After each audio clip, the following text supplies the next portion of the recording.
Hi, I'm Scott MacDonald. You might remember me as Lieutenant Rollins on Star Trek Voyager, as Goran'Agar on Star Trek Deep Space Nine, and as the evil Xindi reptile Commander Dolim on Star Trek Enterprise. And now you are watching me on Trek Untold.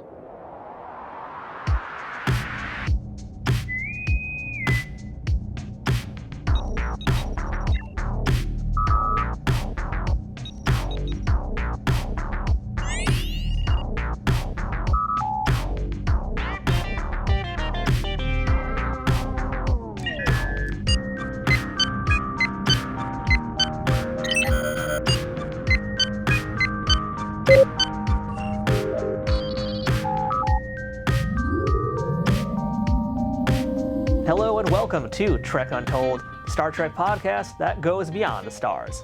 I'm your host, Matthew Kaplowitz, and welcome back to part 2 of my conversation with Scott MacDonald. Last week, we went over the first half of his time on Star Trek, which included him being the first alien to come through the wormhole on Deep Space Nine as Tosk, and his time spent as a Romulan. This week, we get to hear some behind-the-scenes stories of his time on the pilot episode of Voyager, where he got to wear a Starfleet uniform and also, for once, not wear alien makeup. Scott was also there before Kate Mulgrew came on board, so we get the real inside scoop on the actress who was originally meant to be Captain Janeway, who didn't quite make it through her first week. From there, it's on to his time as a Jem'Hadar named Goran'Agar in the 4th season DS9 episode, Hippocratic Oath. And finally, we learn what it was like being a reptilian Xindi from when he played Commander Dolim for many episodes in Season 3 of Enterprise. We'll also spend some more time today talking about his other roles, including one that he is very well known for, and that's the cult classic Christmas horror movie, Jack Frost. So really, this is the perfect time of year to have this chat. Just like I said last week, Scott's interview was a masterclass in acting technique and theory. So any up-and-coming actors should really pay attention here and pick up some great tips on how to build a character and how to portray them on stage and screen. Scott was definitely one of my favorite interviews in 2022, and I hope you're enjoying his time as much as I did. So make sure to let me know on social media if you like this one too. But I shouldn't get too far ahead of myself until you actually finish this whole episode, so get ready for part 2 of my epic career-spanning interview with Scott MacDonald. But before we begin this week's episode, I want to remind you to follow Trek Untold on Twitter, Facebook, and Instagram at Trek Untold, all one word. You can get show updates, check out some fun memes, and let me know what you think about what's going on with the current events in the Star Trek universe. You can also support this show directly on Patreon at patreon.com/TrekUntold, where you can support this show for as little as $2 a month. At higher tiers, you can listen to the shows before they come out, know about my guests well in advance, and even have a chance to ask them questions, get transcripts of these episodes to make sure you get all the info, and more benefits coming soon, including watch parties and live streams. But that's all dependent on more fans like you coming over and letting me know you want to be a part of events like that. If you want some Trek Untold merchandise, check out our store for gear and apparel, including shirts, hats, stickers, water bottles, notebooks, and a whole lot more. New designs will be added throughout the year, so it's always worth taking a peek. Trek Untold also has an Amazon shop where you can peruse everything Star Trek, sci-fi, and geeky on Amazon in one convenient location. If you're looking for a gift for the Trekkie in your life, or maybe want to see some of my favorite non-Star Trek things that you can get for yourself, check out the link for my Amazon shop in the show notes on the audio version and in the description below this video on YouTube. If you're listening to us on iTunes or any other audio platforms that allow for ratings and reviews, please leave us a 5-star rating and a positive review to help out this show. If you're watching it on YouTube, don't forget to subscribe to us at youtube.com/TrekUntold and give the video a thumbs up and a comment. All of these things help more people find this show and to continue growing and bringing you awesome guests each and every week. Now, without further ado, let's beam in this week's guest. Computer, access interview file. And welcome back to Trek Untold, and welcome back to part 2 of our chat with Scott MacDonald. Scott, I think you're like the first guest I've actually had where like mid-interview, I had to stop the interview and just be like, let's keep this going because there's so much. You gave me such gold in that first episode, so I'm very excited to see what you got from you in this one.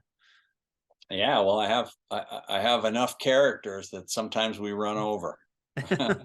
Well, it's totally worth it. I mean, your stories have been awesome, and hearing all the different things you had to say about how you created your characters and how you performed, they're really astonishing things to hear. So I'm excited to get back into the Trek, but I want to talk about a few things first that we didn't get to last time either. Just a few of the roles on your resume. And there's one that's really kind of fun here, and it's kind of different. I want to talk about Jack Frost, which is the Christmas horror movie. You did the voice of the killer snowman, and I mean, this movie did so well, it got itself a sequel. It's a bizarre, crazy film. So I got to just take this from the beginning here. When you first read the script, what came into your mind? Well, it's kind of a long story, Jack Frost. It started as a regular, well-funded major horror movie from back when Disney broke off, and they did a kind of they broke off and they had a Buena Vista, Yep. and that was different. Technically it wasn't a Disney film, so you could do adventurous and weird and strange stuff.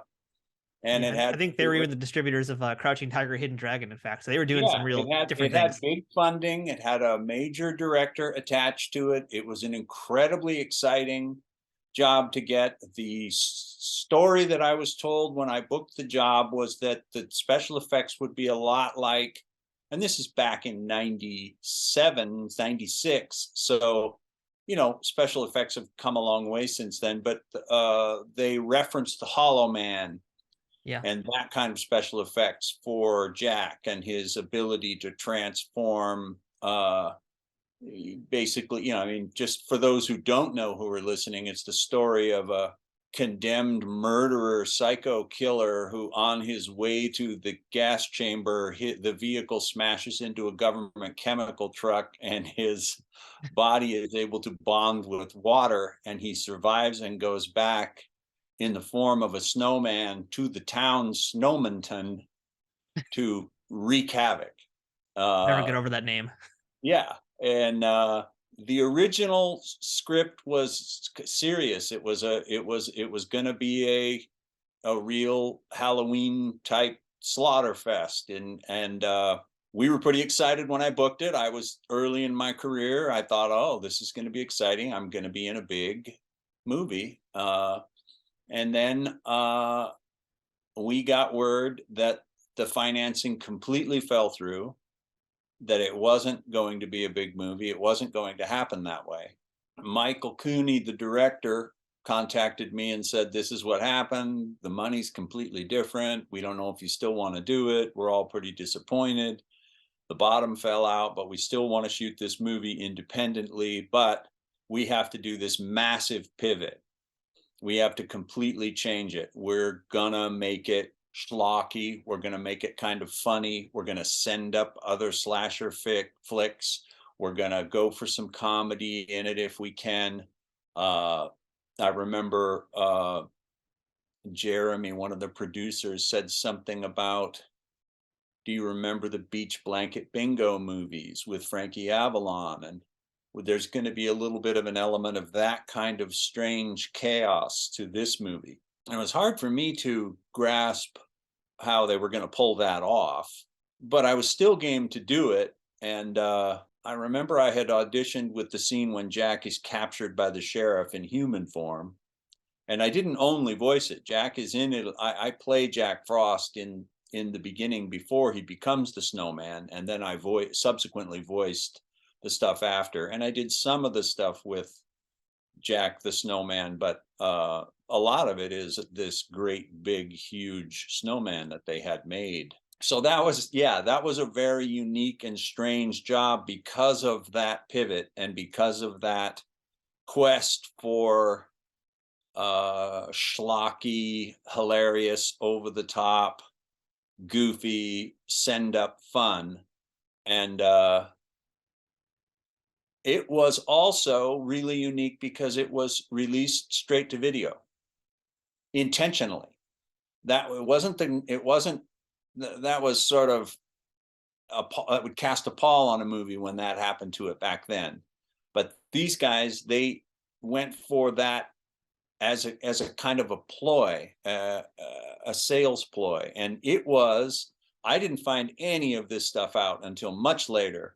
It was the #1 direct-to-video movie for several years in a row.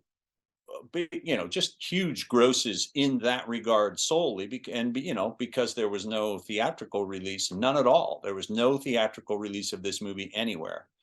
So audiences were never big. It was always people watching it in their houses. And that's a movie that you got to be with the right people to enjoy that movie, because some people want it to be serious. Some people don't get it. Some people, and I watched it several times with groups of people where there was always a couple people that were like, I don't really know about that movie.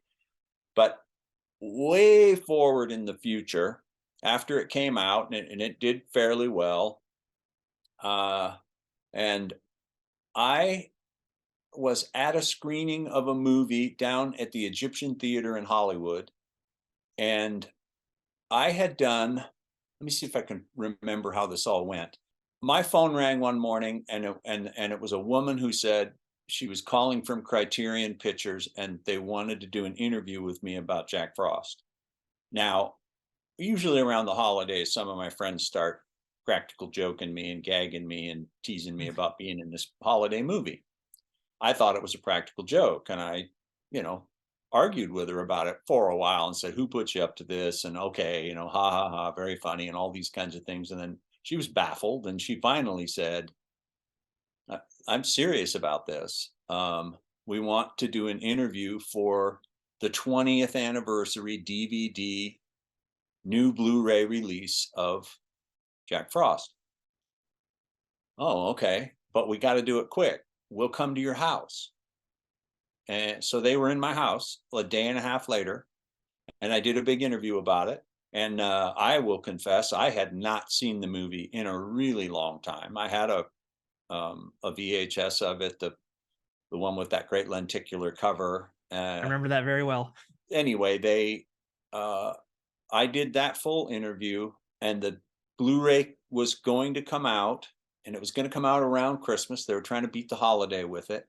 And then I was standing down at the Egyptian Theater for a screening of a movie with my wife, and they were loading 8x10 photos in the marquee of that theater, and I wasn't paying any attention to it. We were just waiting to get in, and my wife elbowed me and said, "Isn't that your movie?"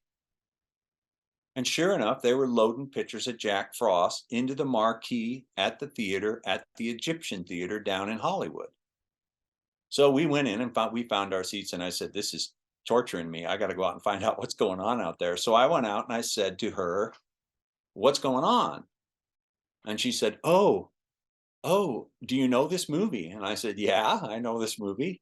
And she said, well, we're so excited because there's a 20th anniversary Blu-ray coming out, and they did an interview with the director and the actor in it, and they're going to be on the new Blu-ray. And in the director's interview, he mentioned that he had a 35 millimeter print of the movie, and it had never been screened anywhere. So we're going to screen it. It's going to be the first ever full theatrical screening of Jack Frost. and I said, well, she said, well, did you know? And I said that it never got released into theaters ever. Yes. Did you know? And I kept answering all her questions. She said, boy, you know a lot about this movie. And I said, well, I'm Jack Frost. She said, what? And I said, I'm Jack Frost. I'm Scott MacDonald. I played Jack Frost. I'm one of the stars of that movie. And I voiced Jack Frost too. And she gets on her phone, and Vinegar Syndrome is sponsoring the whole thing. And then my cell phone starts to blow up, and they're saying, will you come? Will you do the talk back after? We can't pay anything, but will you come and will you do it? And I said, of course I will. That would be really great. What do you want? What do you want? I said, give me 8 seats right in the middle of the theater. Tape them off for me, and I'll bring 8 people. So I went to that thing, and I'll be honest with you, I thought this is going to be fun. There's going to be 70, 80 people. It's the first time I will ever see this movie with a group of people, and the first time anyone else will have either. And the place was almost sold out. There was over 300 people in there. It was raucous. It was hilarious. They were all in on the joke. They all understood the movie. And I was, got to admit, I had a little dread going in because I was thinking, what if it's like one of these 50-50 mixes of people who are half like it and half kind of don't get it? It wasn't. It was wall-to-wall uproarious laughter. I took my two sons, who had never seen the movie, miraculously, up to that time. So the first time they ever saw it was on the big screen, and they were just laughing uproariously at all of the intentionally silly bits that are in the movie. So it was it turned out uniquely to be one of the most extraordinary events of my career. I never expected it to be that awesome. It was just wall-to-wall fun. Everybody in there understood the dynamic and the vibe of that movie, so they were just uproariously laughing. So it was great fun. And I now go do occasionally, or right around the holidays, I go do horror conventions. I get invited, just for the holidays. I don't know, I don't go in the summer, but right around the holidays, I go do the holiday themed horror slasher movies, many of which are these kind of schlocky, hilarious, over the top B movie type of films. And it has a massive cult following. I'm amazed to this day that it does. I mean, I know about it because I used to read this website called imockery.com, and he would do sometimes horror movie reviews. And that's how I first heard about it. And I saw these GIFs from it that he put up there. And it's like, and then of course he did the sequel later on. And it's just like, what's going on in this movie? This is crazy. But like, yeah, it's become a massive cult classic. And I'm curious to know, why do you think this movie has become so much more popular today than it was when it first came out? Like, why does it have this massive following? I don't know.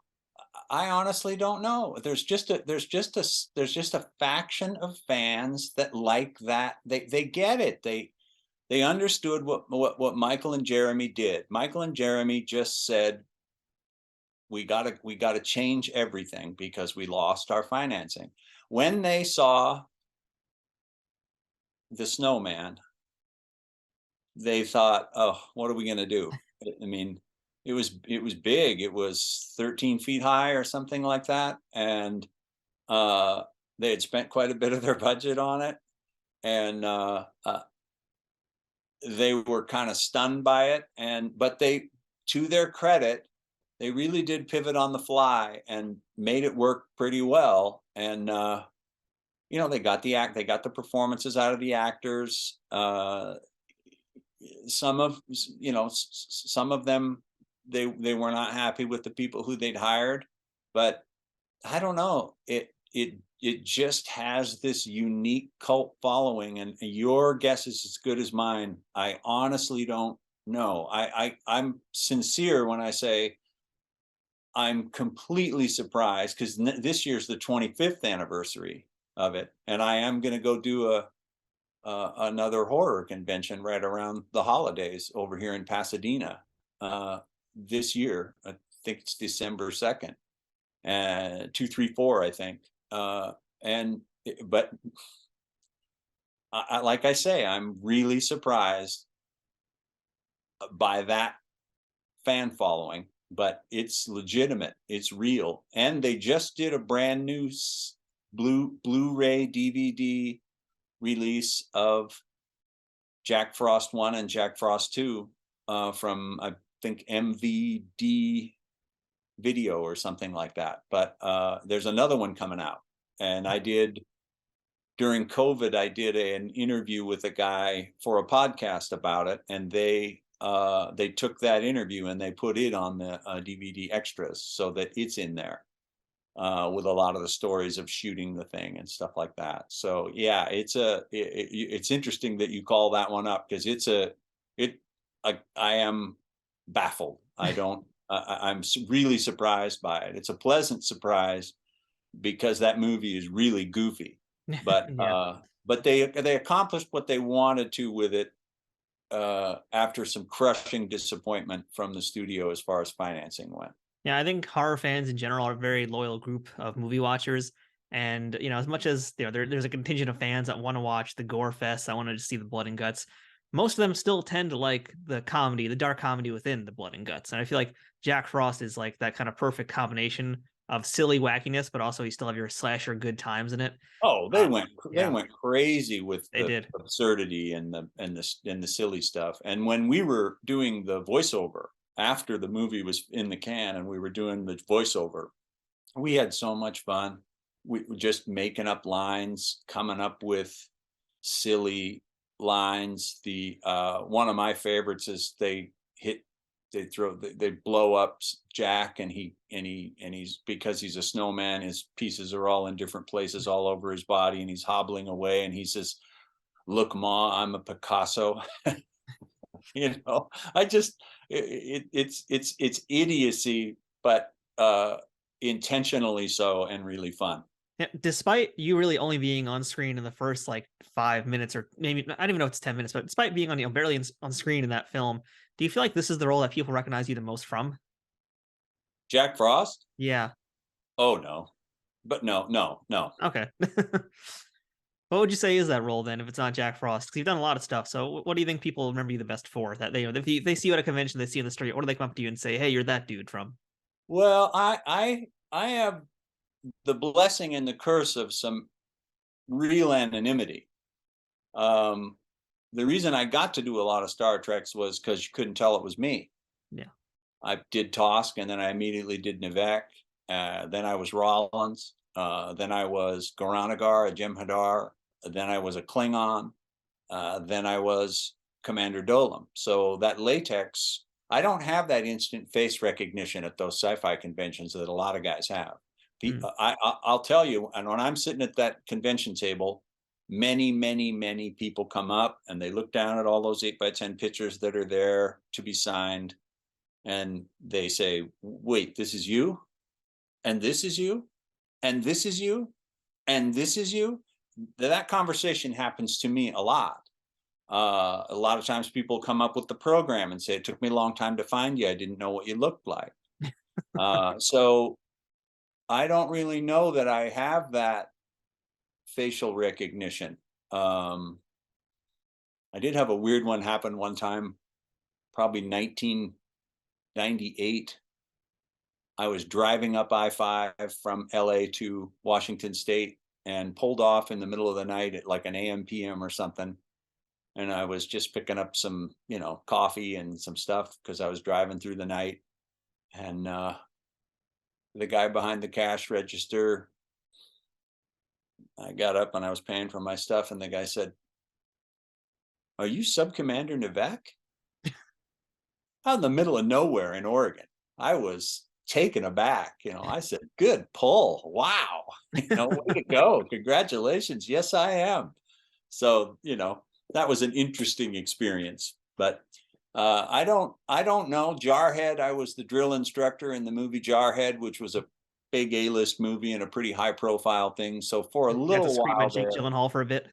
yeah, yeah. And so for a little while, I was pretty recognizable from that when that movie was hot for a while.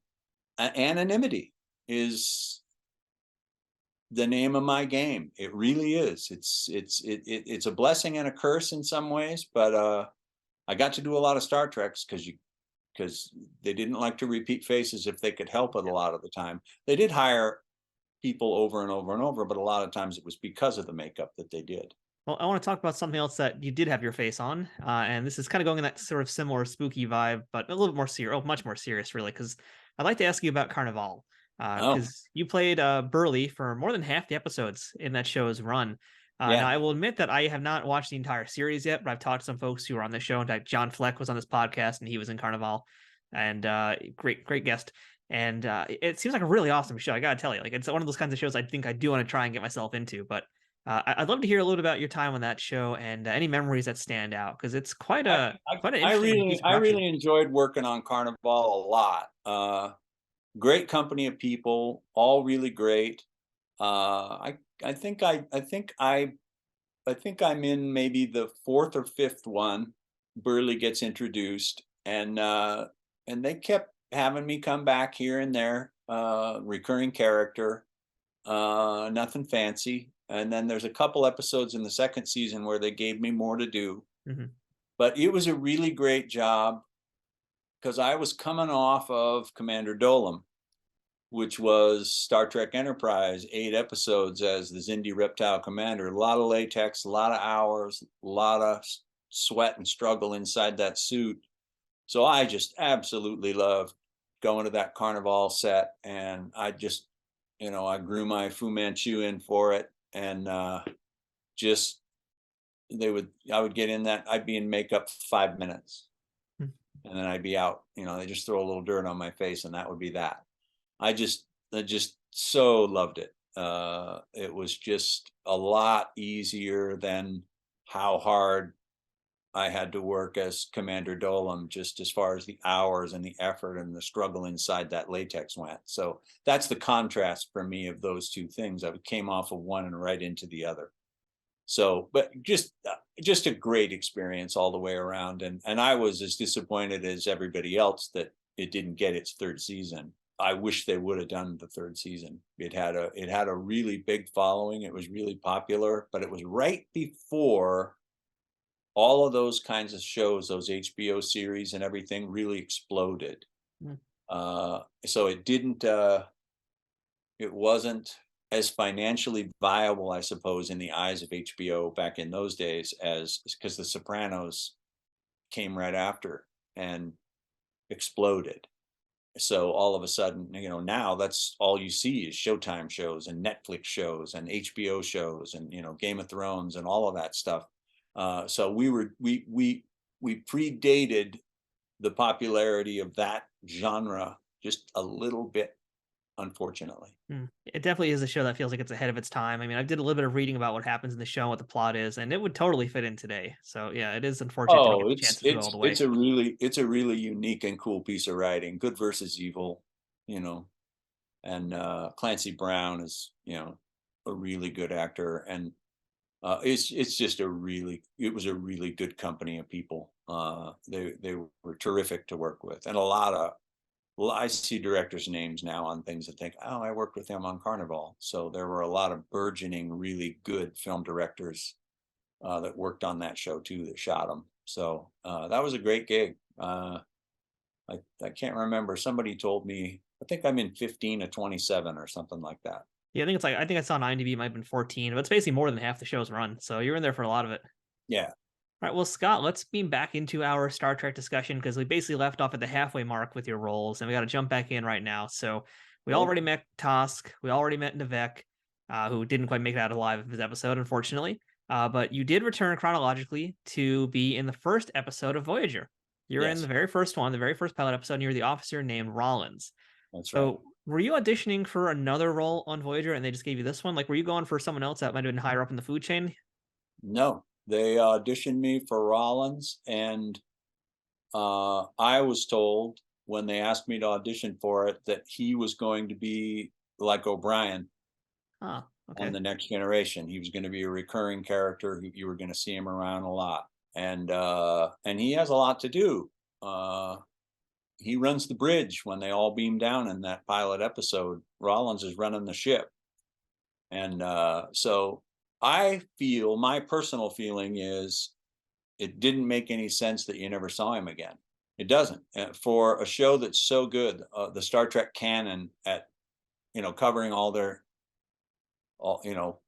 dotting all their I's and crossing all their T's and everything. It made no sense that Rollins was no longer around. He was this integral part of the bridge, and then he didn't again appear. But it wasn't a situation where you could say, well, they just switched him out at the next port or something.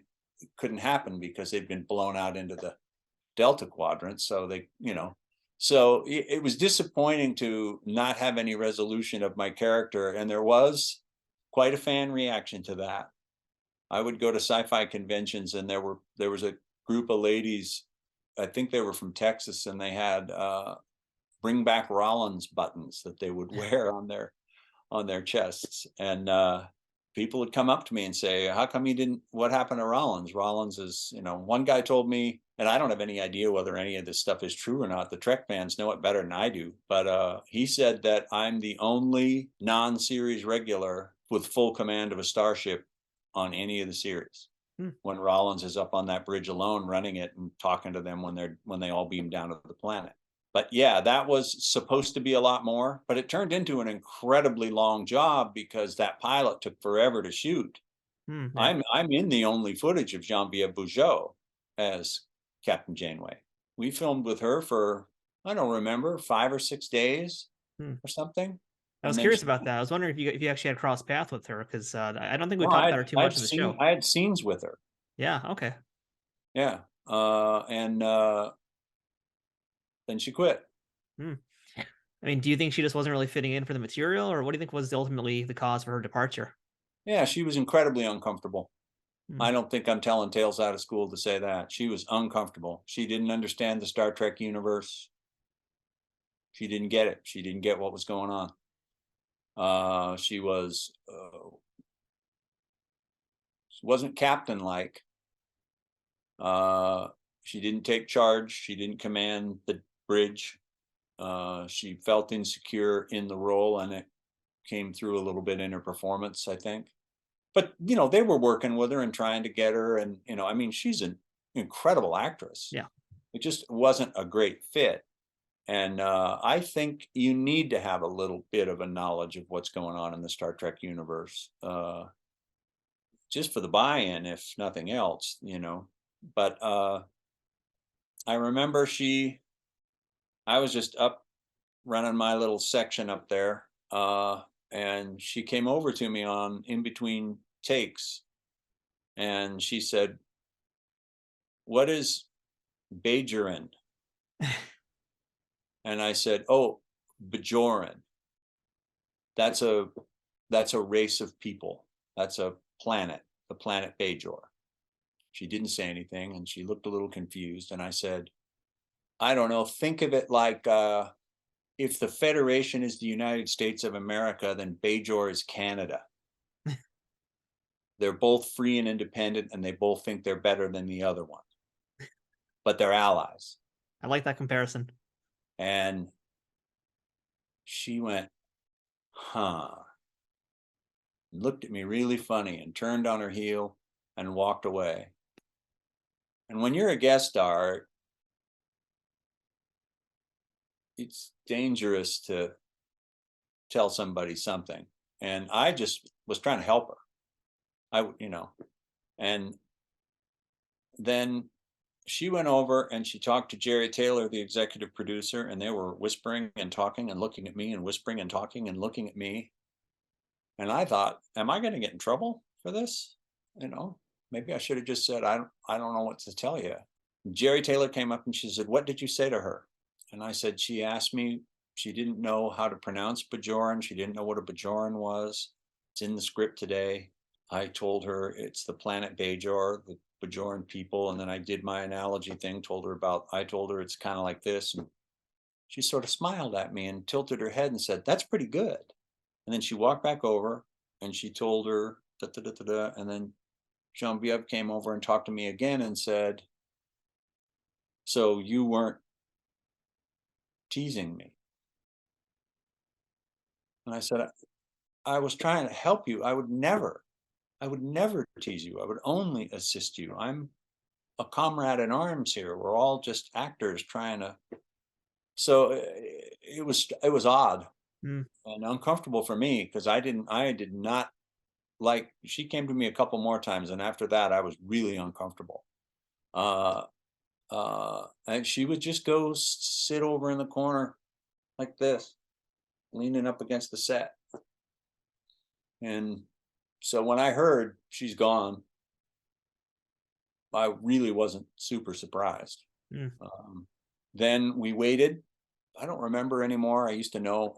We waited maybe 10 days, and they called us all back, and we all put our stuff on, and we all went back. And we were all waiting in there that day and wondering who they had hired, and no one showed up. So there was some feint, some wrinkle, something that didn't happen. I don't know. Someone said they thought Joanna Cassidy was going to be the captain that day, I remember. And I said, how would we know? And then a couple days later, Kate Mulgrew came in and she just rocked it. She put her hands on her hips and barked orders, and you could just feel the tension leave the room. She was really good. I mean, she just took command. She understood what was going on. She understood how to be a captain and take charge and bark orders, and that there's a hierarchy and a status, and she played right into it. And after that, things went smoothly. It went fast after that, but it turned into a kind of a long job just because of all that waiting. And we shot that scene when they get hit by that white wave and get shot out of the galaxy like 7 different times. Huh. We did it, I think, twice with Geneviève, and then she was gone, and then Kate came back, and then we did it a couple more times, and they kept changing her hair. So they did that for all 7 seasons. So we kept shooting it until they decided what she was going to look like for that first episode. And so we shot that scene a lot, but all in all, I can't remember. It was a long shoot. I was on that shoot for almost a month, so it was a good job. It was just weird that I never came back. I don't know if I offended somebody or what happened, but like I say, I feel like it's a hole in the canon that Lieutenant Rollins just disappears and is nowhere to be seen. Are you aware that they actually do mention your character in season 2? Yeah, and also somebody told me that I'm in some of those books, some of those Star Trek novellas or whatever they're called. I've heard that they talk about that too. Yeah, so Rollins did live on, just off screen, basically. Yeah, I guess so. Yeah, pretty integral guy to just disappear though with a light staff. Yeah, exactly. Yeah. Trek Untold will return momentarily. Trek Untold is sponsored by Triple Fiction Productions. Celebrating 15 years in business in 2023, TFP creates 3D printed Star Trek and sci-fi inspired items that fit into any collection. Whether you're a cosplayer who wants a Starfleet phaser, a Bajoran tricorder, or a Klingon dagger, or a toy collector looking for that special accessory or diorama to make your figures truly stand out, Triple Fiction Productions has exactly what you need. And for you figure fanatics, that includes products that are the perfect size for Galoob, Mego, Playmates, and everything in between. All products are 3D printed in the US, with new designs constantly being updated on their website. Repeat customers can sign up for TFP's loyalty program for free, which is a great way to save money as you build your collection. Repeat customers can sign up for TFP's loyalty program for free, which is a great way to save money as you build your collection. Repeat customers can sign up for TFP's loyalty program for free, where the more you order, the more discounts you receive. TFP also has a Pay What You Want section, where clearance or misprinted items are available at a discounted price. Best of all, every product can be shipped worldwide. As a special bonus for listeners of this show, Trek Untold has a special discount code just for you. Enter Untold10 at checkout for 10% off of all orders with no minimum purchase required. That's 10% off using Untold10. To see all of their products, head to triple-fictionproductions.net. Or to stay up to date on their newest products, find them on Twitter, Facebook, and Instagram. Triple Fiction Productions, where something is only impossible until it happens. Hey, I'm Licia Nav, aka Ensign Sonia Gomez from Star Trek TNG, and now Captain Sonia Gomez on lower decks with her own ship, the Archimedes. Yay! I finally got a promotion after 25 years. So anyway, I'm here to talk about drivebydogooders.org. It's a little charity I run where we go to the outskirts of Skid Row, and from our car windows, we hand out basic human essentials like water, wipes, Coldstream cheese, socks, tarps, masks, t-shirts, things to keep people warm. So we just think that everyone deserves clean water, some protein, and a way to clean themselves, especially during Corona. We also hand out masks to those who really, really need it, who live in tents on the street, mainly the disabled and elderly who have a really hard time getting to services. And we do all of this with no agenda, just pure giving, no overhead. If you'd like to go to the website and donate, it's 100% tax deductible. And if you click on the donate button, you can go right to the $35 option and pick a signed autograph picture of either the Star Trek The Next Generation or Lower Decks, or Total Recall, where I played the three-breasted mutant hooker on Mars, and that's the X-rated version. Put in the comments section your address and anything you'd like me to write, and I'll personally inscribe it and mail it off to you immediately. And again, that's drivebydogooders.org. Captain Sonia Gomez signing off. Oh, what's kind of fun looking at your Trek roles here, Scott, is, you did your first DS9 as Tosk, that's season 1, and very early in season 1.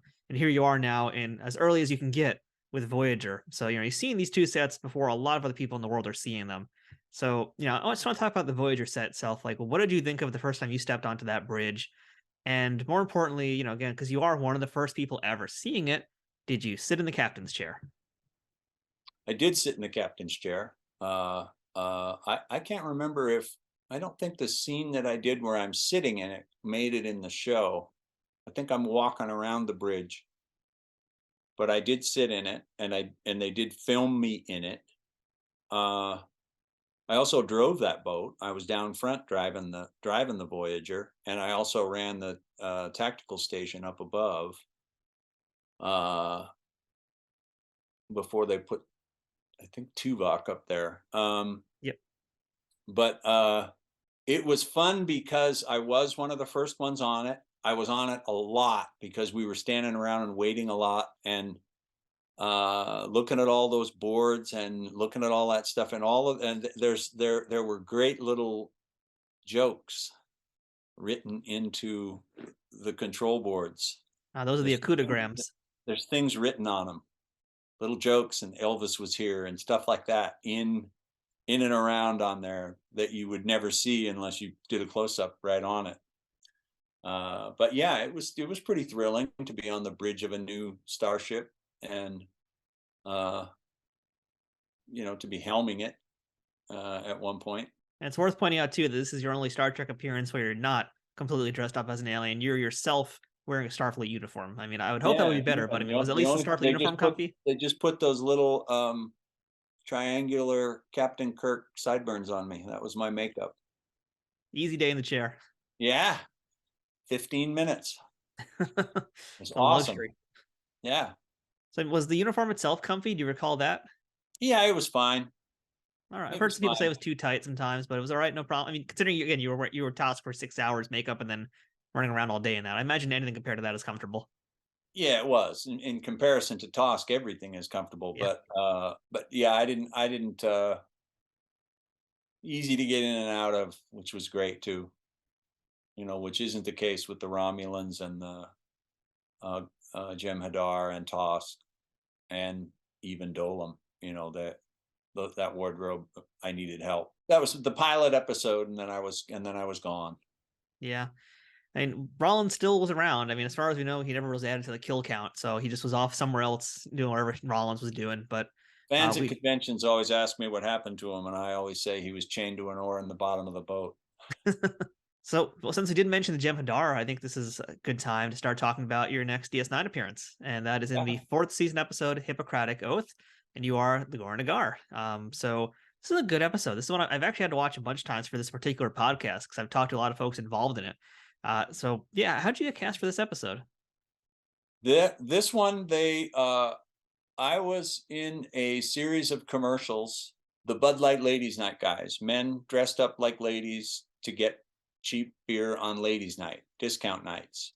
And we were pretty popular, and we had, I don't remember, 9 national commercials or something, 6 regional in Texas. And, but they sent us out on personal appearances a lot. And, they called my theatrical agents, Star Trek called and said, we want to meet Scott for a potential role. And I was like in New Orleans or something, and couldn't be there. And I just told my agents, I'll be back in LA on Monday. I can meet him on Monday. Apparently this was like a Wednesday, and then they called Thursday and they called Friday. Where is he? Why can't we see him? We want to see him. What's going on? So I went on the Monday down to Paramount and went into the meeting, and it was Ira Stephen Bear, Rene Auberjonois, and they wanted to talk to me. And I walked in the door. I was excited. I thought, cool, Star Trek, this is exciting. And Ron Surma had made the phone call, the casting director, Ron Surma. All hail Ron Surma.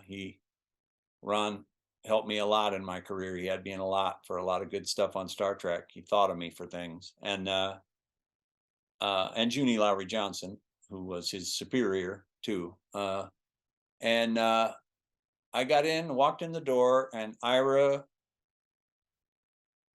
scowled at me and said, "You're a hard guy to get a hold of."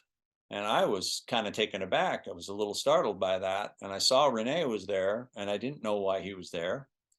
And I said, "Yeah, I was doing a personal appearance tour. I got back last night at about 9 o'clock at night. I'm happy to be here. I was just unavailable last week. I was on a job." "Well, what were you doing?" he says to me. And luckily, I had just happened as I was walking out of the house, where they had these little pop-up stand-up things that were in the bar of the Bud Light ladies to advertise stuff, our goofy faces. And the whole thing was very silly and fun. And so I took it out and I said I was doing this, and I handed it to him. And that kind of broke the ice. He started laughing and said, "Oh my God." And I said, "Yeah, it's a crazy, crazy job. Don't ask me. It's just crazy." And he said, "Well, like, how tied up are you? We think we'd kind of like you to maybe do something. This is the role." And they told me it's the first Jem'Hadar who's going to speak a lot. And we're kind of concerned because it's a heavy duty makeup and it's a ton of dialogue. And we need an actor who can handle the wardrobe and the costumes and the makeup. And I was told, and I don't know if this is the case or not, that Rene said, "What about the guy who played Tosk?" So that was how I got the call, I think. So I went in and they said, "But it's a lot of makeup again. And we thought we'd ask you because we know Tosk was brutal and you had a difficult time." Tosk was a very popular character on the lot at Paramount, and with that show, they really liked that character and that performance. So he had a little carryover for me in that regard. And I said, "Of course, I'd love to do it." And I have a great window of opportunity right now. I've got a couple weeks before I have to go back out on the road in the dress and messing around for Bud Light. And that was kind of the process. I don't remember that I had to go in and read. I think they were holding auditions in case they couldn't get a hold of me, type of thing. But I wound up getting to play him. It was a pretty quick turnaround after that meeting where we started. And Rene Auberjonois directed the episode, which is the reason he was there, and the reason he was able to suggest, "What about the guy who played Tosk?" And it was the first episode that Rene directed of Deep Space Nine, was that one. And again, I got really fortunate. I was really good writing. Hippocratic Oath is really well written. And a very meaty episode. Very, very good episode. A lot, yeah, just a ton of stuff to play. And again, as Tosk, I'm the first creature to come through the wormhole. As Nivek, I am working for Spock's underground. There's a lot of stuff there to play. A spy within a spy culture in that one. And then as the Jem'Hadar, I'm the first Jem'Hadar with a conscience. Yeah. The first free-thinking Jem'Hadar who's off the white. He's not addicted to the Ketracel white, so he's a free thinker, and he has a conscience. He's dealing with it. He hasn't come to terms with everything yet, but he has feelings about his men that he owes them something, and it gave it good pathos. And it was really fun to get to work with Colm Meaney again. We had gotten along well when I was Tosk, and also Sid. There was a cool thing that happened on that one. I was called, okay, 5:30 makeup call. going to be about a 3.5 hour makeup, we think. So come in at 5:30. So you can be on the set at 9:30. Okay. Then in the 11th hour, the night before, they literally called and said, don't come till 9:30. And I thought, boy, that's going to start Goran'Agar late in the day, because it's going to take a while to get my stuff on. But they're the boss, okay, great. And I got to my trailer and put all my stuff away and walked over to makeup. And when I got to the makeup trailer, all of the Deep Space Nine regulars except Avery were there. And they had all requested to see what the guy who played Tosk looked like. They had never seen my face. I would get there before them and leave after them when I played Tosk, so nobody saw my face except Colm Meaney. So that was cool of them, It was just a really unique and cool thing. I got to meet them all and shake their hands, and they all just wanted to see what Tosk looked like out of the makeup. And it's quite a compliment.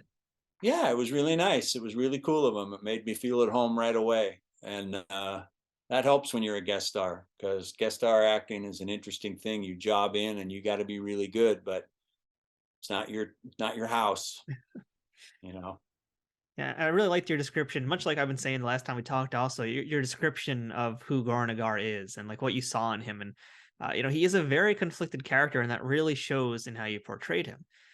So I'd like to hear a little bit now too, and seeing how this plays into how you did the character. What was it like being directed by Rene? I mean, did he help you with your process? Did he kind of let you do your own thing? What do you recall about the way he worked? He was good. He was dealing a lot more with the technical aspects of things, just ironing things out with Marvin Rush, the DP, and things like that. He was, because it was his first one, and he was asking Marvin a lot, and Marvin's really good at his job. So as far as the performance went, he was pretty easy. He didn't really steer my performance in any, didn't say, oh, don't do that, do it this way, or anything like that. There was one day when the Jem'Hadar shimmer and then disappear. They have that capability. And I was supposed to walk along this set piece that they had, and they had some fake plants on it, and they wanted me to brush up against the plants. So, because that would help the special effect, because the plants would still be moving and I would disappear, was the idea of the special effect. Well, the air conditioning was off in the studio. It had broken and gone off. So it was unbelievably hot inside that studio. And they would actually load me and my fellow Jem'Hadar onto a golf cart and drive us over to another air-conditioned room outside the studio. So there were these hilarious sort of clown car, seven Jem'Hadar jammed onto one little golf cart riding over to somewhere. That's sure Hollywood. Yeah, I'm sure the studio tours really had a great time looking at that stuff. But I was standing over there, and they had these huge fans going because it was so hot in there. So the split second they'd say cut, those fans would go on again. So I couldn't hear anything. I was in white noise completely. And when you're inside that thing, there's already this sort of cacophony because that latex is over your ears, so you don't hear very well. And unless somebody's right in front of you, you can't see them very well. There were no contact lenses in this one, which was a joy for me because the contact lenses were brutal on Tosk. And one time Rene was saying things, talking, pointing, talking, and then we would shoot it and cut, let's do it again, turn the fans on, talking, and then they'd say, okay, we're going to shoot it. And I'd say, okay. And I couldn't figure out why we were shooting me walking through the jungle so many times, but okay. And finally, after the third one, Rene came over to me and he was completely exasperated. Said, why won't you do what I'm telling you to do? Do you have a problem with me? And I was stunned. I was completely taken aback. I said, I have no idea what you're talking about. Have you been directing me? I can't hear anything inside this suit. And with the fans on, I can't hear anything at all. Have you been talking to me from down there? And he said, yes, I have. And I said, come on, you're Odo. You know what it's like inside here. Just stand right in front of me and talk to me. I can't hear you. And he said, we need you to brush up against the bushes when you walk. And I said, I'm sorry, I didn't hear you. So of course we got it one take later, but that was the only time there was anything remotely controversial or anything. He's just, Rene Auberjonois is such a great human being. What a loss, what a guy, just fantastic. Do you want to hear my Rene Auberjonois story? Oh, of course I do. Years later, I was in the parking lot of a Starbucks and I saw Rene walk into his car. And I jumped out of my car and I walked over and I said, Rene. And he was like, oh, here I go. I got to talk to a Star Trek fan or something in his mind. And I said, I'm Scott MacDonald. I was Goran'Agar in Hippocratic Oath when you directed me on Deep Space Nine. Oh my goodness, how nice to see you. I never would have recognized you. And I said, yeah, that's the point, isn't it? And he said, what are you doing right now? And I said, I'm just finished an audition. I'm going to go over and get a coffee in Starbucks. And I said, I'll buy you a cup of coffee if you want. Buy my director a cup of coffee. And he said, I'll have a cup of coffee with you. And we went in Starbucks and we just sat. And Rene is a theater trained, Broadway, well-trained actor from way back. And he wanted to hear about the play, The Kentucky Cycle, that I was in. And so we talked a lot about theater that day, and just it was probably an hour and a half, just laughing and talking theater. And it was just a thrill for me just to sit with an actor of his caliber and a guy with a career like that, and to have that association with him, that he had directed me. And I was sad when he went. He was a Likewise. really, really nice man. Rene played my favorite character of all time in Star Trek as Odo, and I think a lot of his performance really did change the way I kind of look at Star Trek acting. So the things he did as that character were just really amazing. The work he put into that character to make that character's story apparent on screen, it was a real wonderful thing. And I'm sad this podcast, unfortunately, I don't think was around before then. But yeah, it's one of those great losses for me too. I never got to even meet the guy in person either. So I'm glad you had great stories about him. That was just a thrill to get to sit with him. Just an amazing experience. And I had some scenes with him when I was Tosk, and then he directed me. So I had some nice experiences with him, and he did a good job. He asked me point blank, how was I? Was I a good director? We all have our idiosyncratic insecurities, we thespians. So, and I said, well, I thought you were really good in our episode. And the episode, it's really well written, and it turned out really good. It's a really good little bottle episode of Star Trek Deep Space Nine, I think. Yeah. Even if I do say so myself, I think that's a well-written episode. And that relationship between O'Brien and Bashir fighting about whether or not they should help me, it's really good, good writing. Like I said earlier, I've had to watch this episode a lot for this podcast because I've talked to a lot of the folks who were involved in either production or writing the episode, for example. So I've had to watch it a lot, and it's not really a chore for me to watch this one because it is such a good, deep, complex episode. And it's also worth noting here that both of your DS9 appearances have very tragic characters, in my opinion.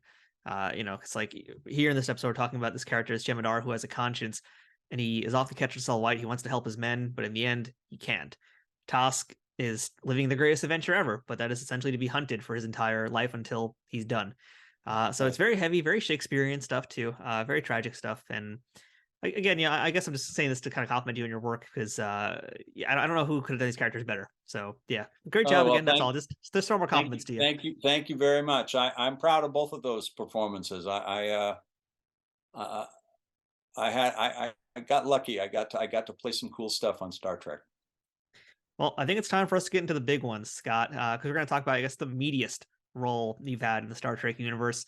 We're talking Star Trek Enterprise, where you got to play Commander Dolim for, I believe it's 8 episodes, starting with the 3rd season episode titled Zindi, and we see you all the way through to the end of the season in 0 Hour. So, Yes. again, was this one a callback, or is this one like, hey, we have a complex role, we need Scott for this? This was a we want to talk to you about something, but once again, it's a ton of makeup meeting.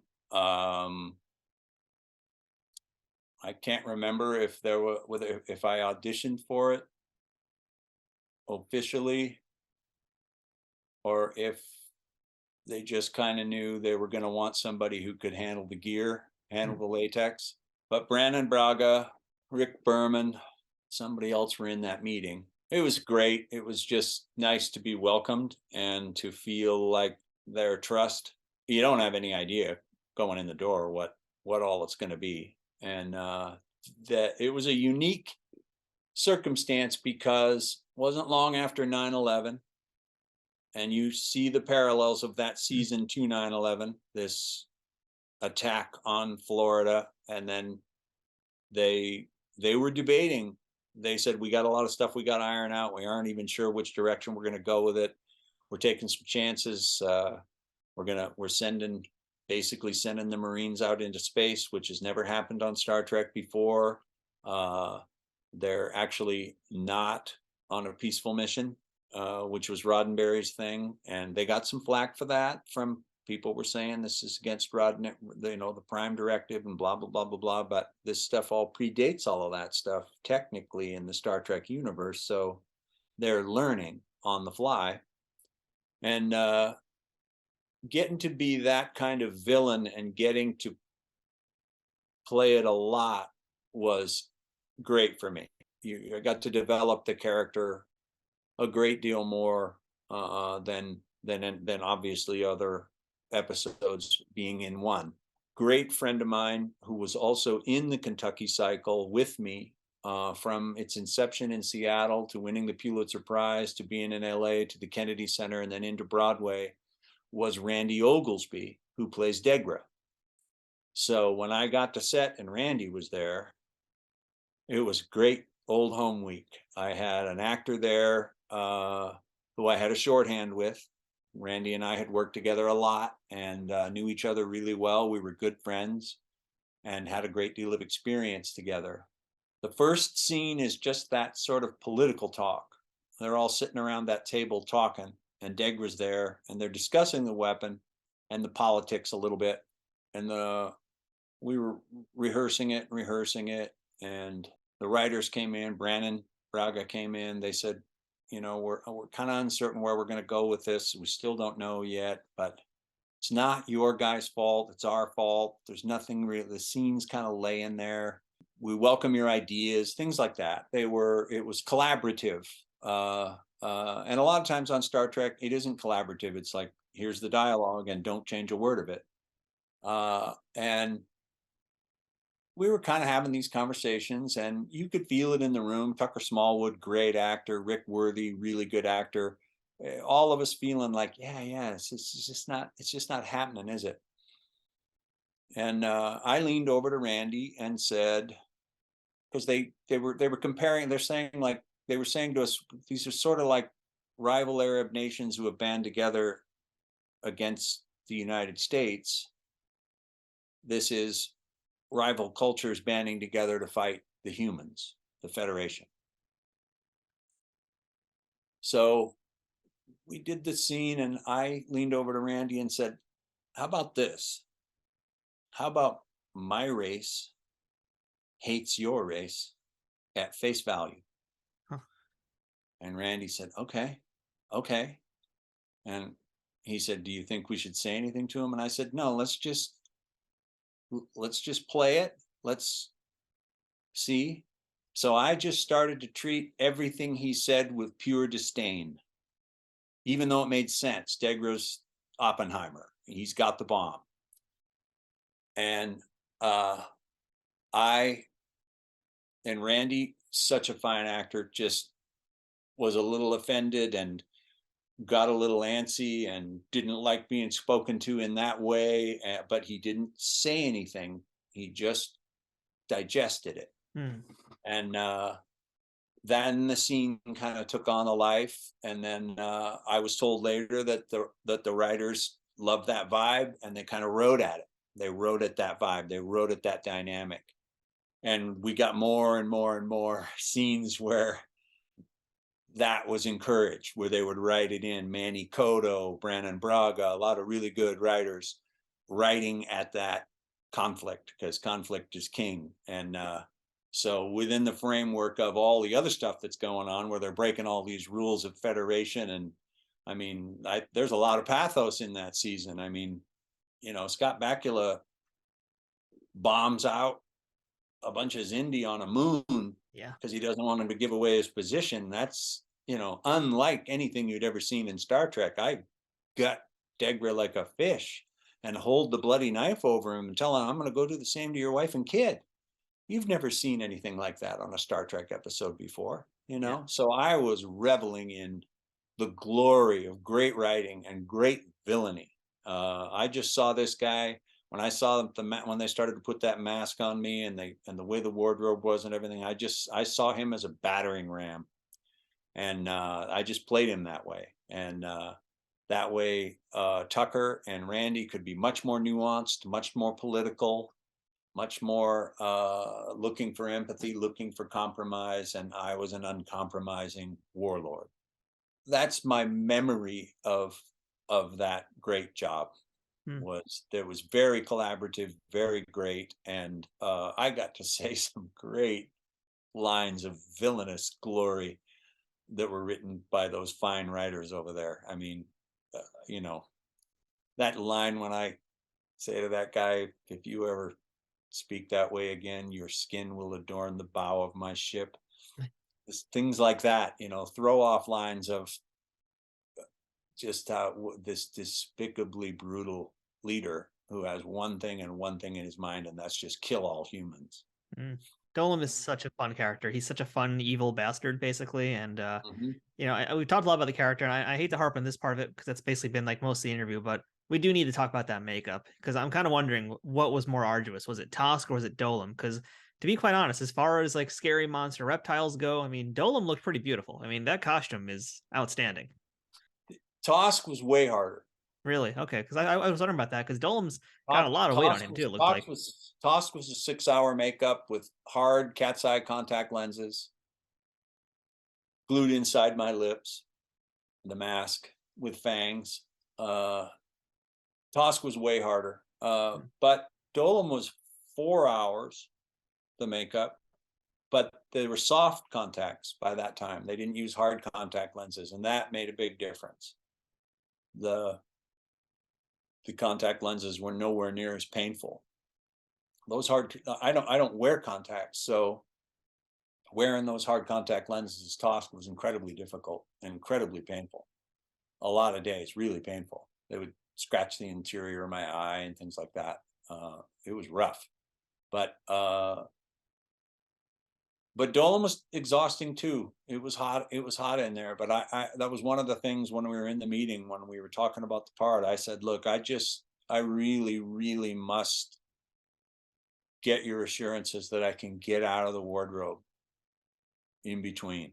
I don't want the mask and the suit to be all connected like they were as Tosk, because it's too hot. It's just too grueling. And it's, you know, there was a lot of those Xindi episodes where I worked 8 out of 8 days in the makeup. So yeah, that in the comparison of those two, for sure,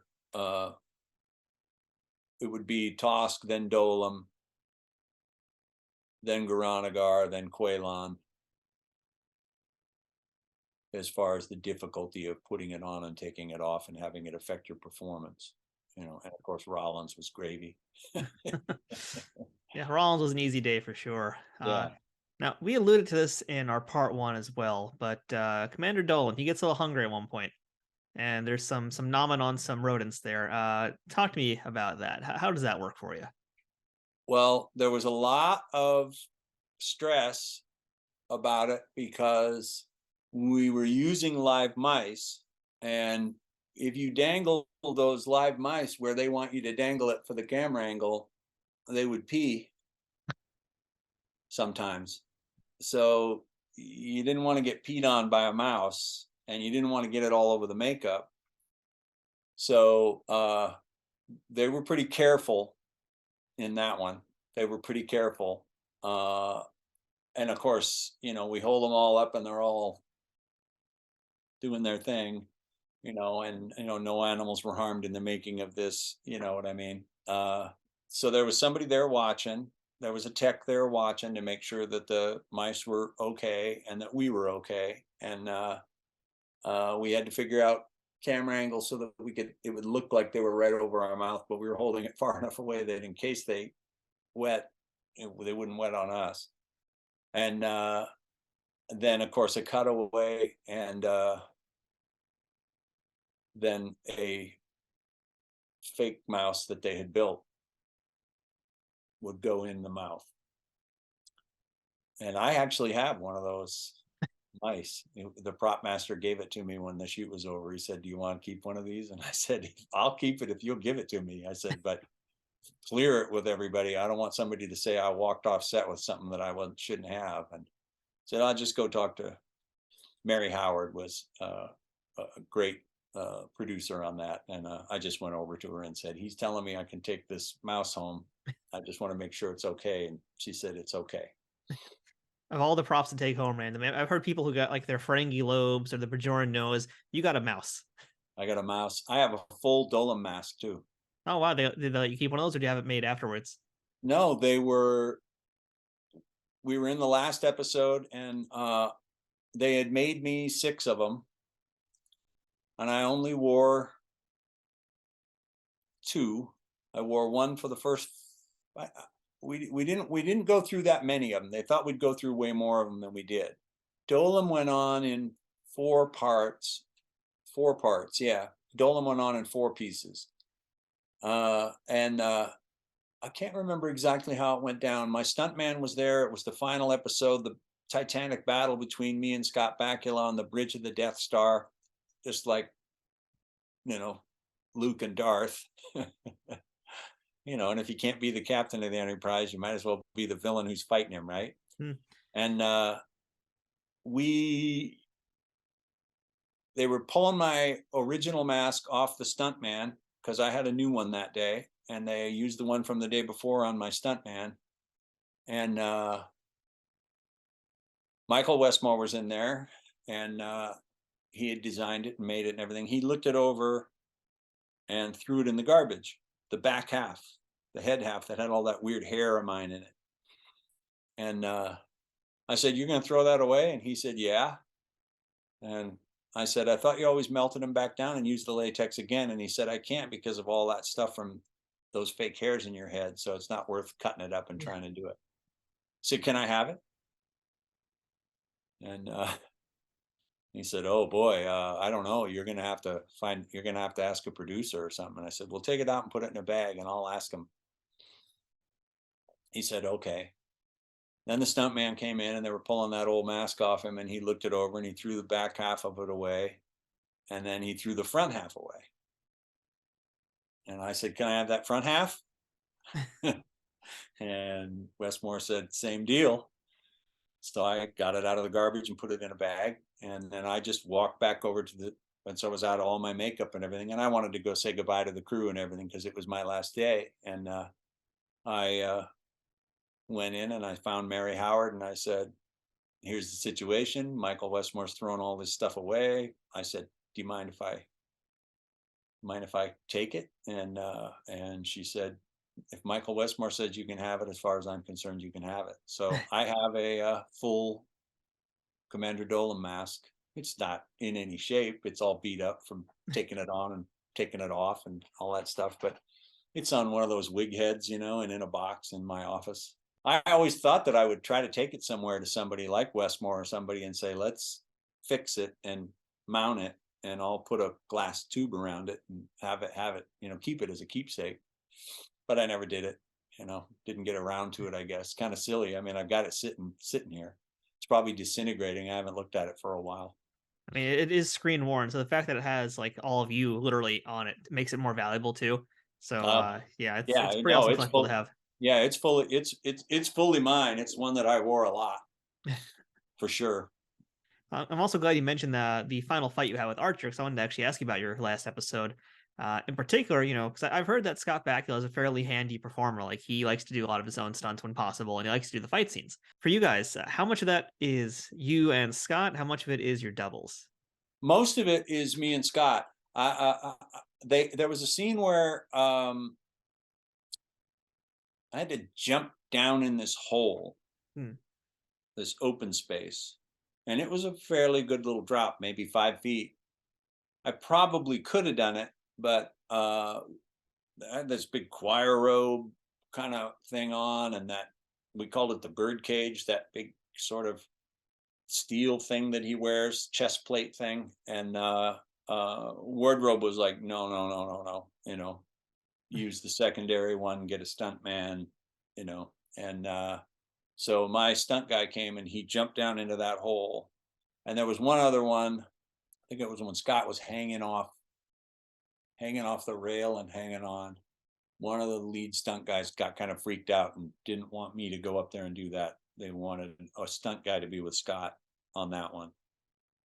But I have a lot of stage combat training and everything. So in that scene, not in the final one, but in Azadi Prime, which is one of the episodes in the middle of the season, when I've got Bakula in chains and I'm beating on him, there's quite a bit of me grabbing him and squeezing his head and messing with him because I'm interrogating him. And I remember I had talked to him about it, and I was just lightly holding him and then shaking my hand so that it would look like I was really, really squeezing his head. And right in the middle of the scene, the stunt guy asked the director to call cut and walked over and said, "You can't really squeeze his head like that," and was like kind of scolding me and everything. And I said, "No, I know. I'm not really even holding his hair. He's hanging onto my hand. He's doing all the movement. Scott's in complete control." I said, I got it. Don't worry. I'd never hurt the lead, and but so at least you knew this, it was playing realistically when the stuntman fell for it. So but yeah, he did do a lot of his own stuff, and he was a great lead actor on a series. Scott really is. He was really good. There was a few times. One day I was kind of hitting the wall. It was about hour 12.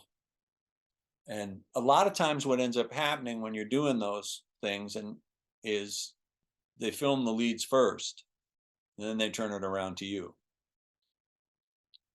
And, hour 12 inside there, sweating and battling and fighting, and you're not really eating properly because it kind of messes up the makeup. So a lot of times exhaustion is on you when you're filming your best stuff.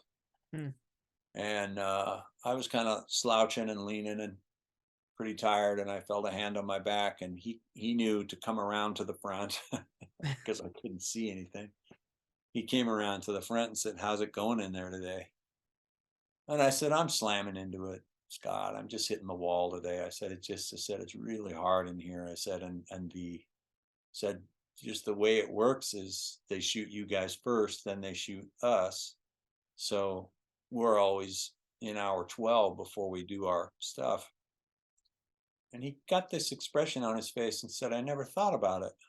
After that, many times I shot first when my scenes were with him. And I know that was because he said, "Let's reverse the order." he's inside there. Let's get him first. I know he responded to what I said. I thought that was pretty classy, because he certainly doesn't have to.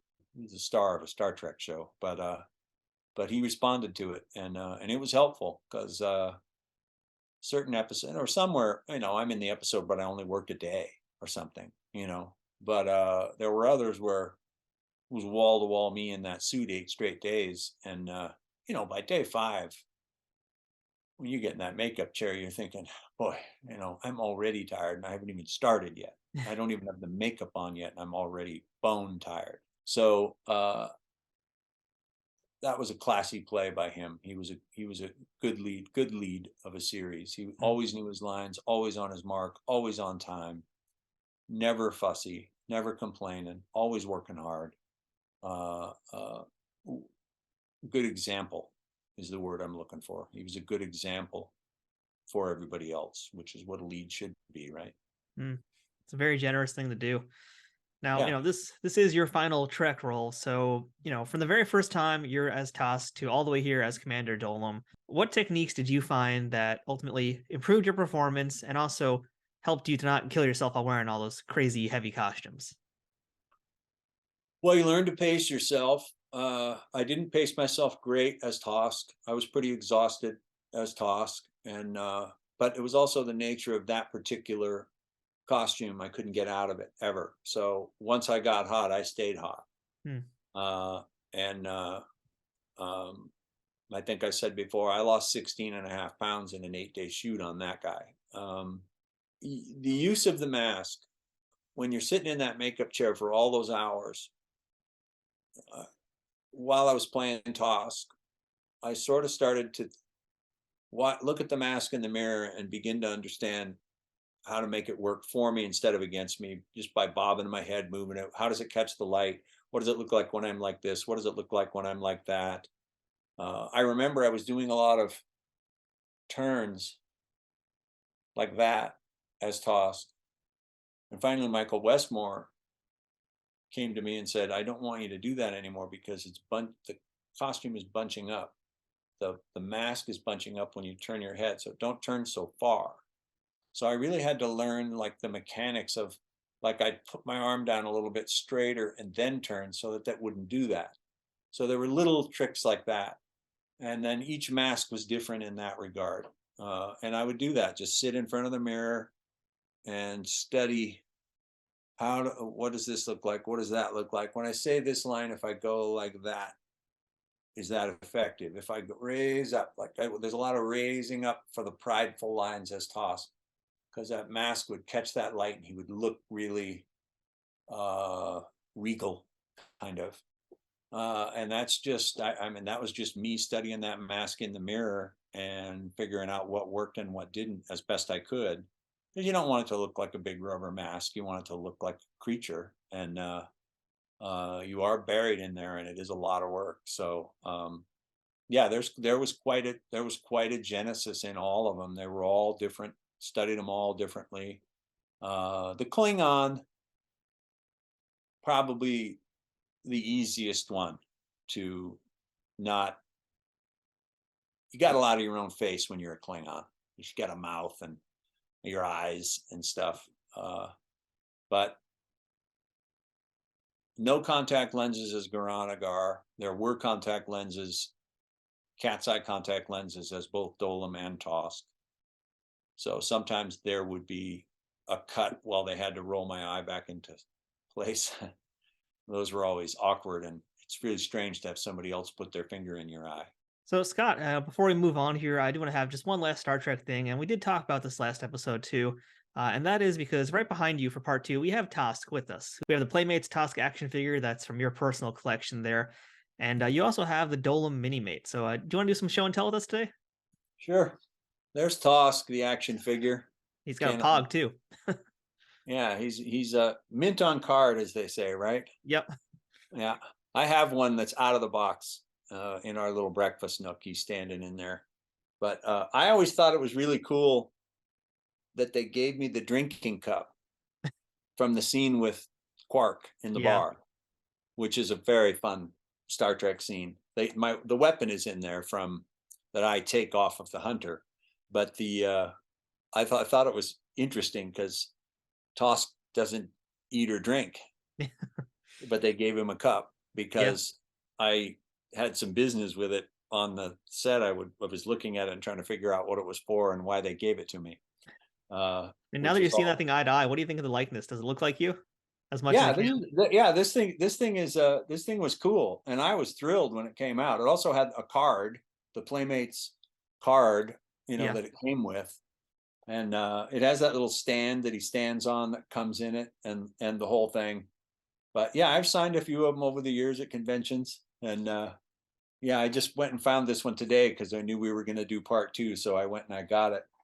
And then I also have the uh, That's the mini mates from Diamond Select. yeah, I'm trying to get the reflection off it so you can see it, but And I totally forgot you had that figure made too, because I knew about Tosk because I have Tosk, but I totally forgot about that grade 2 pack. And it even has a little tiny Scott Bakula with him. yeah, exactly. It was the captains and their main enemies, Captain Archer and Dolam. But yeah, this one was I didn't even know this was out. I was at a convention and somebody brought it by and had me sign it, and so I went running around and found one and bought it because I wanted, I wanted a toy of my action figure, So those were fun, and tons of cards. They're out there, Mm. you know, tons of them. I'm on so many of them. I'm amazed by it. And people send them to me, sometimes in the mail, or they want me to sign them and send them back or whatever. But and sometimes they bring them up to me at the conventions. There's guys who collect only the cards from that Star Trek game that they play. Yep. And I'm on a bunch of those too. There's a Rollins, a Nevek, a Tosk, and a Goran'Agar in those games. So, yeah, You're forever immortalized in various forms. way more than I deserve. I disagree with that because you did some amazing work. So yeah, no, it's totally all deserved. The fact that you had to go through 6 hours and make up a day for Tosk, I mean, I think that right there is worthy of getting a toy. I was proud of that performance. That was a hard job inside that suit. I was really happy that he came off sympathetic. All right, so Scott, you are still a working actor. You're still hustling. So I'd love to hear what's new with you right now. What are you working on, and where can we see you next? The pandemic slowed things down for me a great deal, along with every other actor around. There's a cool little movie called The Last Champion that's got stars Cole Hauser, who is right now rocking it on Paramount Network on Yellowstone. He's the star of the movie. It's a very nice little movie about a high school wrestling team, a story of redemption, a story the whole family can watch. It's called The Last Champion. It is on Amazon Prime. And I'm a guy in the town in this small town story. And also there's kind of a unique little thriller called 3-Day Weekend. And I have a starring role in that. And it's on Showtime right now, directed by a guy named Wyatt McDill. We filmed it in the wilds of northern Minnesota up on this lake in September. It was a really fun shoot, and it's a really interesting, unique Rashomon style story where there's 4 divergent people and 4 divergent puzzle pieces, and they don't come together till the end when you understand what happens. So if you're watching and you're confused, stick with it because you're supposed to be. Those are the movies that are out, and I'm doing some conventions and still just knocking the pavement and auditioning online. You film them and submit them now. So just hoping somebody will ring my bell. It's the high diddly dee, the actor's life for me.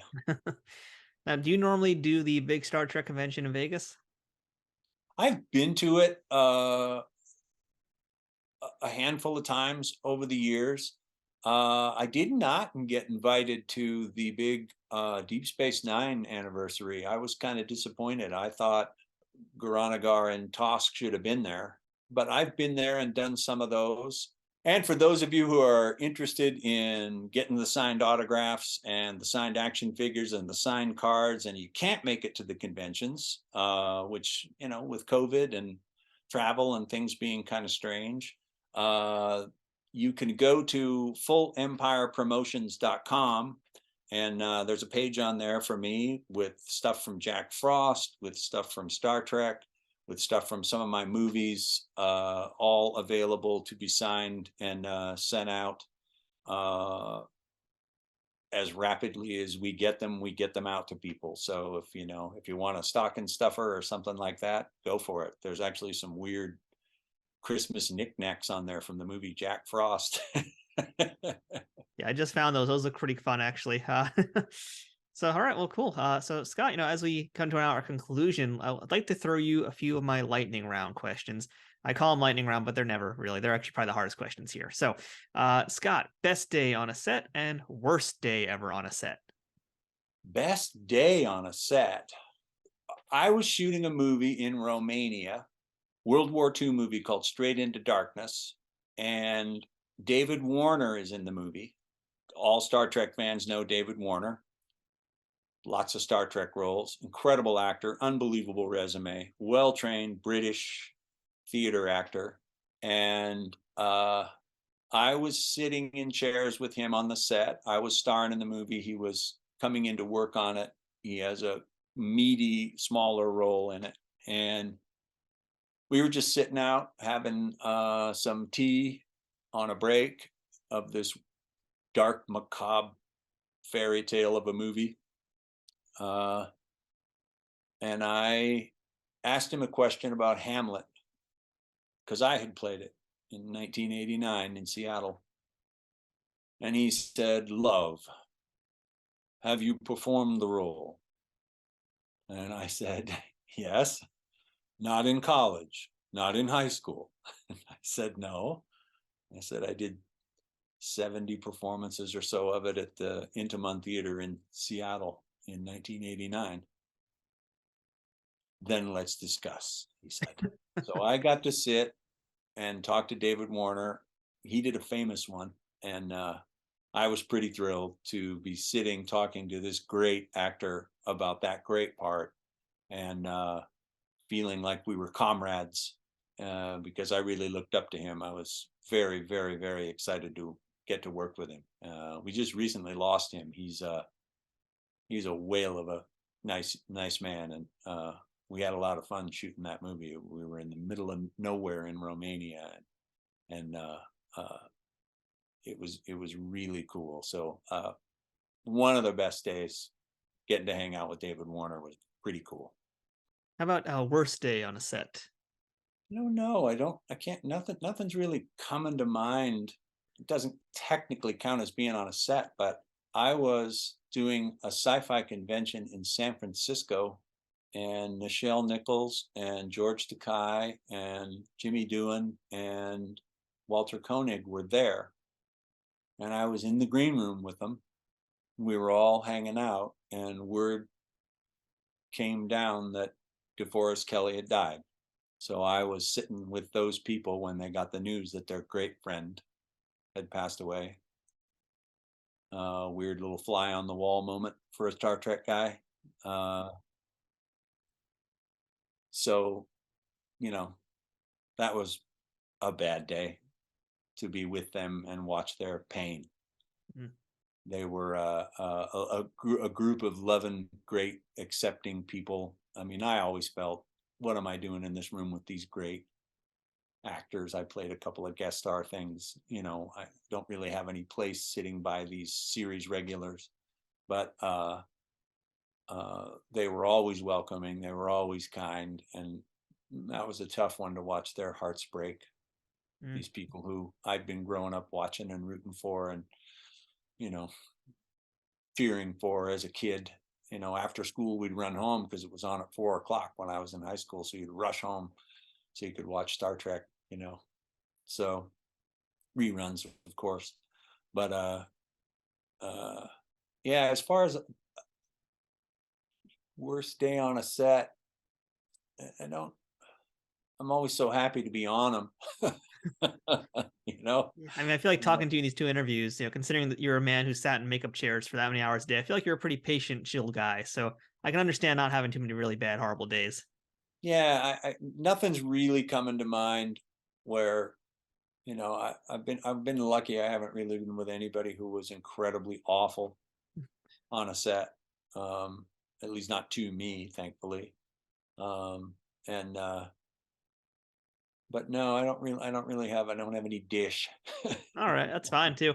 Well, how about the role that you are most proud of? And that could be on stage or on screen. Pretty proud of Tosk because it was such a battle. Mm. It was just a war zone inside that suit. It was just nearly impossible to get through some of those days. I remember being just at the end of my rope a couple of days. There was one day when we were filming that thing when I couldn't remember what we had just done. They said, I was filming, I think it was the first scene you see Tosk when he pops up on the screen and they're saying, come on, we'll help you. And he's a little unsure. And I got through it perfectly. And then they said, okay, we're just going to punch in now for a little bit closer one. We're just going to do the same thing again. And I said, what are we doing? And they said, what?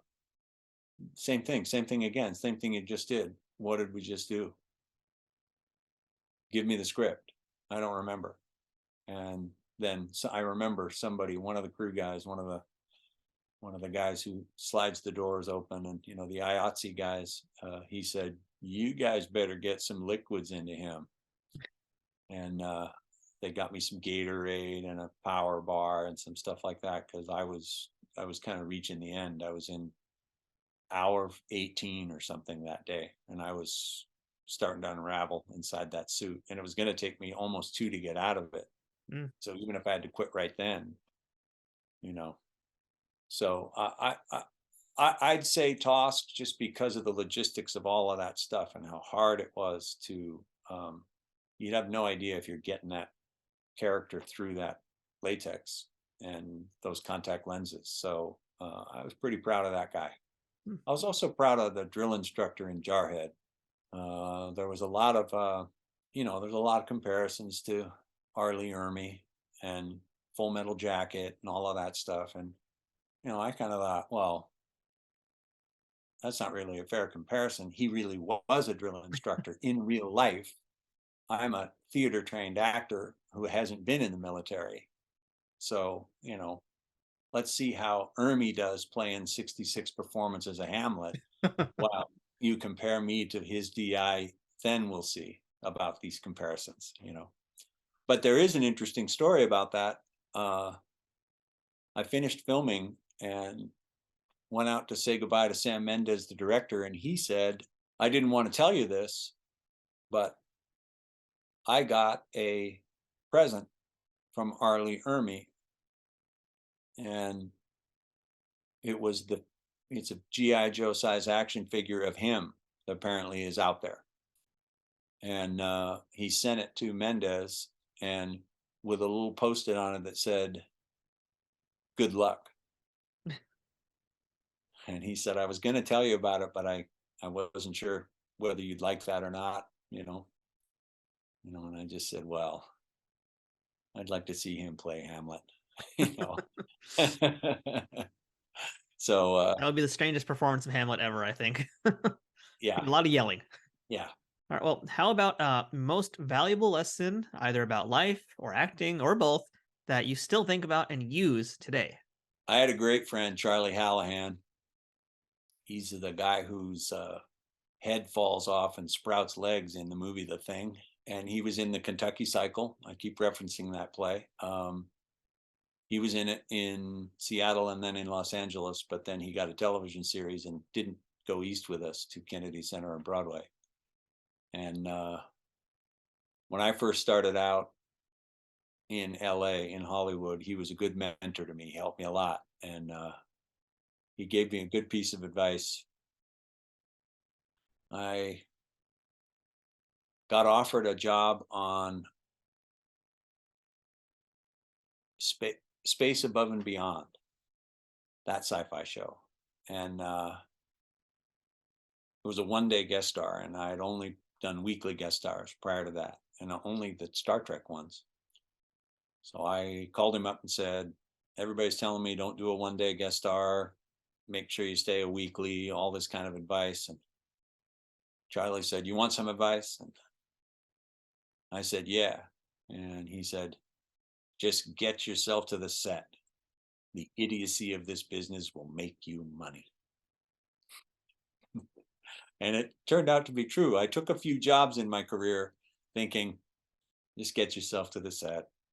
And I mean, that's what Voyager turned into. It turned into an unbelievably long shoot. The pilot episode of Threshold, which is a Brannon Braga, Brett Spiner show.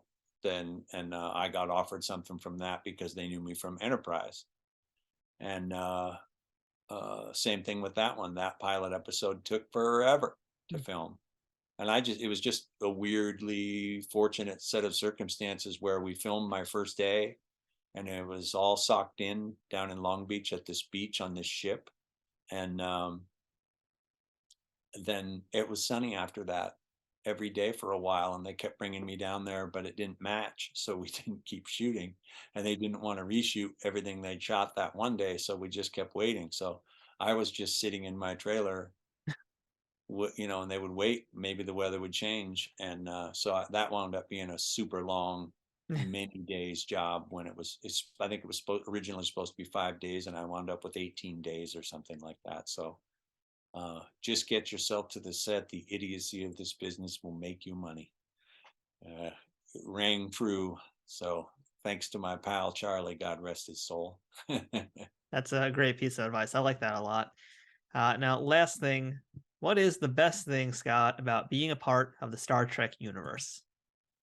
I'm proud to be a part of it because I'm a fan of it. I liked it. I watched it growing up as a kid. I was a Star Trek Next Generation fan before I got on the show. I like the message. I like the fan base. I think that all-inclusive universe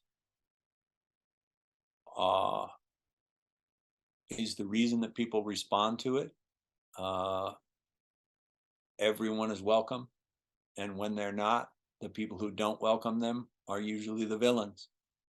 And empathy rules in the galaxy, in that Roddenberry universe. And I think that's good messaging. And I think that the obvious, unbelievable legs of the Star Trek universe, even with all the new shows now, obviously, Picard and all of the ones that they've got running now, same thing again. It's just this quest for equality in the universe. And I think that's a good message, and I'm proud to have been a part of it.